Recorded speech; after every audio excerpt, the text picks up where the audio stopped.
Hey guys, welcome back to the channel. So today guys, I wanted to touch base on something. We get a lot of questions from a lot of new duck hunters here on the channel, asking questions about, hey, I'm looking to get into waterfowl hunting, and sometimes I'm afraid to go on social media boards because a lot of new hunters seem to get attacked on there. They get, ridiculed, they get mocked, they get kind of picked on, and it becomes to where people don't want to ask a lot of questions. So it got me thinking, and I said, you know what, as a channel, as a content creator, I said I would love to be able to help a lot of new hunters that are looking to come to our sport out in any way that we can. And when we talk equipment, one of the biggest questions that we get a lot of times is, hey, what do I need to get involved in duck hunting?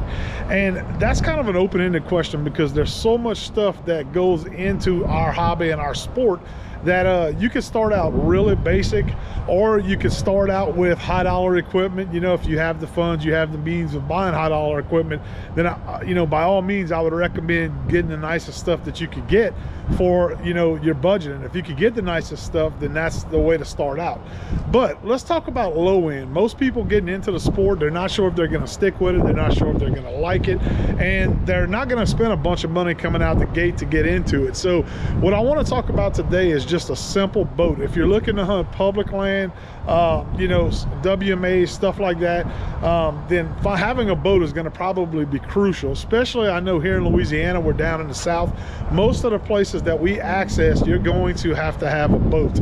But that doesn't mean you have to spend a lot of money on a boat, guys. And what I'm going to show you behind me is a prime example of what I'm talking about. So if we take a look at this boat here, and let me turn the camera around, I'm holding it with my hand, so bear with me, guys.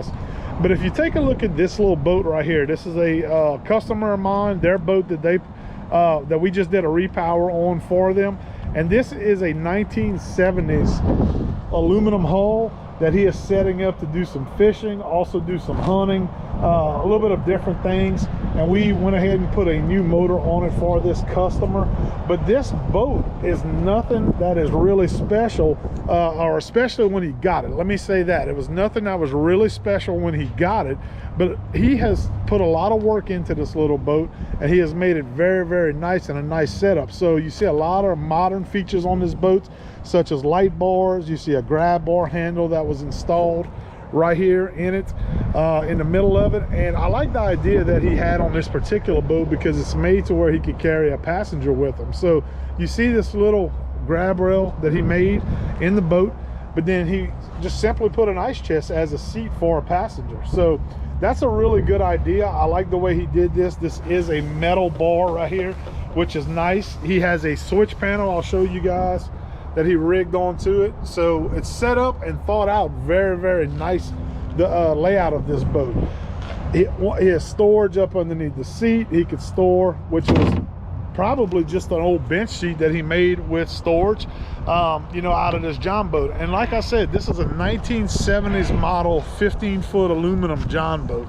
So it doesn't take very much. This was something that he told me he picked up at, very, very cheap. And he went ahead and he put some modifications on it. See here, he did the HydroTurf inside this boat, and it looks like he also extended the deck. So if you look at this boat on the front end, it was just your regular old John boat with the small semi deck in the front that's metal. He went ahead, he added some pressure treated plywood, it looks like, and then painted it. And then on top of that, I added HydroTurf, and then also made a compartment, another hinge compartment, which I'm not going to open because it's locked right now. But that makes a very nice front deck to this little boat. So you could do quite a bit of fishing. You could, go out, you could go hunting. Whether or not you're a duck hunter or deer hunter, you could easily throw a deer up on the front of that deck by making that extended front deck to it. But it's something that he picked up at a very affordable price and then turned into a very, very nice little boat. So you don't have to go out and buy a high dollar boat, out the gate if you're looking to get into waterfowl hunting and into our sport. You can pick up something like this as long as you can get paperwork, which is something that I want to stress. A lot of times you'll see these boats like this for sale for very, very cheap. Just make sure that you have proper paperwork that you could get in your name, in your state that you live in, and have it registered. So that's a big part of it. I know here in Louisiana, if you don't have the paperwork from the people when you buy the boat, it's almost damn near impossible to get it registered. Therefore, it becomes kind of useless, or you're going to be running out there illegal without any kind of paperwork on it, which I do not recommend.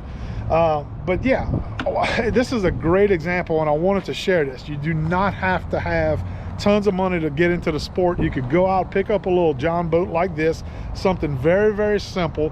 Like I said, this is a 1970s 15-foot John boat that he turned into a very nice state-of-the-art boat at a very reasonable price. This whole package is well under $10,000 right here, even with the new Mercury motor that he put on it. So we repowered this boat with a new Mercury 25 horsepower, got power trim, got electric start, a really, really nice setup, and all for well under $10,000 from what he was telling me he paid for the boat and the trailer, which it's an old trailer that he went ahead, put new lights on. He put a little bit of new equipment on top of it, but it's an old trailer. Probably, if I had to guess, it's probably one of the original trailers that you know, that this boat maybe came with.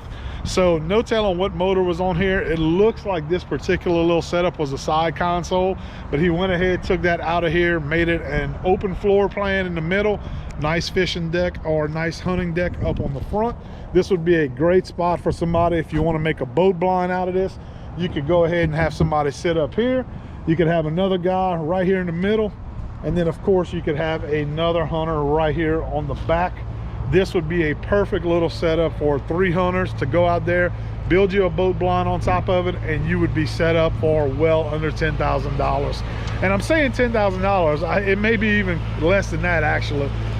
So really nice little setup, but it's a prime example of what you could do on a budget if you're looking to get into the sport, guys.